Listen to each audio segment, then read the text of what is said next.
here on another episode of the Greenside Experience. I've got my window rep here, Dan Searls from Searls Windows. He's going to talk to us a little bit about these large Marvin windows that we put in this house. You'll notice we do not have any jamb extensions on the window. We're going to have drywall wrap returns, which is a modern kind of effect for these houses that we build nowadays. So Dan, tell us a little bit about these Marvins.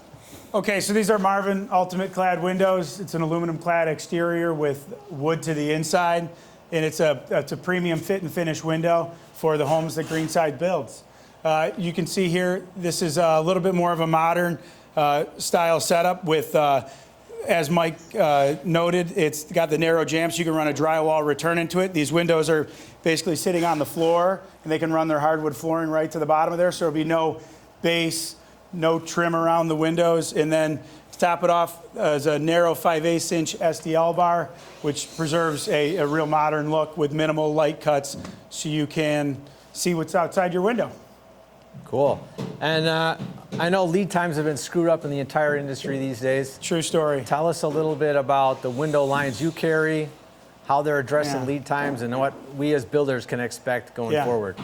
I would expect to try to figure out your window package early and often so you can stay out in front of the lead times. I mean, we've seen over the last 2 years that every manufacturer's dealt with some kind of challenges, usually higher up the supply chain, whether it be glass, wood, aluminum, and then also the labor factor.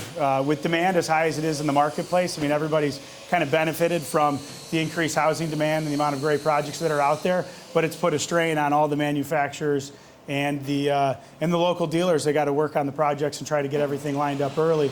So figuring out what you need early and then getting your order placed early is really the only way to succeed. And when you're trying to execute premium details like this, you got to have conversations with your folks to figure out how to execute at a high level, because usually we're not just going off the plans and it's not all detailed out for us. So we got to be on top of it. You mean custom homes never change?